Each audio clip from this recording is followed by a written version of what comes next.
ఈరోజు మళ్ళీ ఇప్పుడు నేను పకోడీ చేయాలని తయారు చేస్తున్నానండి. మా మనవరాలు కాలేజీ నుంచి వచ్చి పకోడీ చేయమని అడిగిందండి. ఇదిగోండి, ఒక 4 ఉల్లిపాయలు కోసాను, ఒక 2 పచ్చిమిర్చి ఇట్లా కట్ చేశాను, ఒక 1 కేజీ శనగపిండి తెచ్చానండి. ఇందులో ఉప్పేసి కలుపుతున్నానండి. కలిపి వేస్తాను. ఇదిగోండి, చూసారా ఎలా కలిపాను? ఇలా కలుపుకోవాలి. చూసారా, ఇది ఇలా కలిపానండి.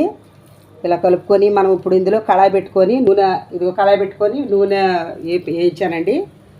కాగిపోయింది చూడండి. ఇలా వేడివేడిగా వేసుకొని వేడివేడిగా వేసుకుంటే చక్కగా వేగుతుందండి విడివిడిగా. చూసారా ఎలా వేగిందో? వేడివేడిగా చక్కగా ముక్క విడివిడిగా వేసాను. ఉప్పు అన్నీ పట్టినాయండి, చాలా బాగుంది. మీరు ఎలా చేస్తారో కామెంట్లో పెట్టండి. నచ్చినట్టే లైక్ చేయండి, షేర్ చేయండి, సబ్స్క్రైబ్ చేసుకోండి.